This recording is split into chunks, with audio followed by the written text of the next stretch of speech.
l'excellence est un signe d'amour. Pourquoi produire l'excellence est un signe d'amour? Quand tu aimes une chose, tu les fais bien. Cette génération travaille pour l'argent et non par passion. On travaille pour manger, on ne travaille pas pour marquer les esprits. Quand j'ai commencé à étudier profondément la Bible à partir des révélations que j'ai eues, je me dis, il est plus compliqué pour un croyant d'être pauvre. Non, je pense qu'ils n'ont pas compris. Frère, sœur, Paul a dit que celui qui ne veut pas travailler, qu'il ne mange pas non plus. D'abord changer ta manière de penser. Enlever, corriger la mauvaise image que tu as de toi-même. Et la plupart des gens ont une mauvaise image à cause des expériences, à cause de ce qu'on a vécu, à cause de ce qu'on a vu, à cause de ce qu'on a expérimenté, ce qu'on a dit. Mais tu as vu aujourd'hui qu'on peut toujours, à tout moment, changer de vie si on change notre manière de penser. Quand tu arrives quelque part, donne toujours ce qui est supérieur à ce qui est sur terre. L'excellence fait changer de point de vue. L'excellence, c'est un appât. Cette femme connaissait l'eau, mais Jésus amène une dimension supérieure, l'eau vive. Et parce qu'il amène l'eau vive, la femme qui disait, il n'y a pas de relation entre nous, il dit, donne-moi de cette eau. L'excellence, c'est un appât. L'excellence fait changer de point de vue. Je viens dire à quelqu'un, ce que Jésus amène, ce n'est pas l'eau du puits. C'est l'eau vive. Ce n'est pas l'eau de ce monde.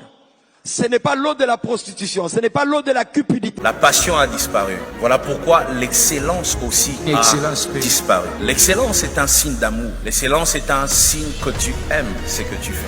Quand tu vois une personne se battre, ne pas dormir parfois, pour atteindre la perfection, sache une chose, derrière ce qui le motive, il n'y a pas que l'argent, mais ça dans ton esprit. Lorsque seul l'argent te motive, parfois tu n'auras pas le souci de l'excellence. L'excellence commence à intervenir lorsque la rémunération ne représente pas tout pour toi. Et sont rares ceux qui travaillent comme ça au Congo. Sont rares ceux qui prêchent comme ça au Congo. L'opinion la plus importante que vous puissiez avoir est celle que vous avez de vous-même. Parenthèse, qu'on dise du bien ou qu'on dise du mal, ça m'est égal.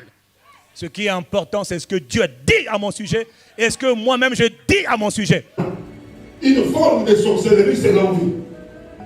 On commence par convoiter, par envier ce que l'autre a. Mais j'ai dit tout à l'heure, chacun de nous est spécifique.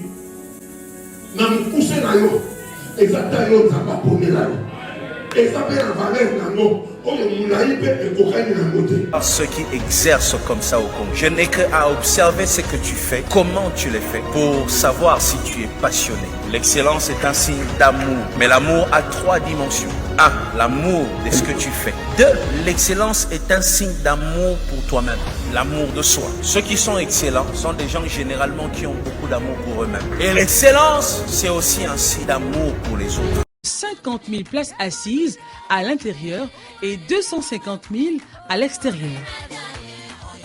Tous ces équipements sont implantés sur une propriété clôturée de 6 000 hectares appelée Canaan Land. La terre de Canaan ou terre promise, c'est une ville dans la ville de Lagos. Je suis venu te dire que tu te fortifies parce qu'il y a encore un reste que tu as. Avec ces restes, tu peux encore faire des grandes choses. L'Éternel me dit de te dire qu'il est avec toi, qu'il ne t'abandonnera pas. Je ne cesse de le répéter. Tous ceux-là qui croient que Dieu existe, si vous vous approchez réellement de lui, l'Éternel ne peut pas rester indifférent. Il agira toujours.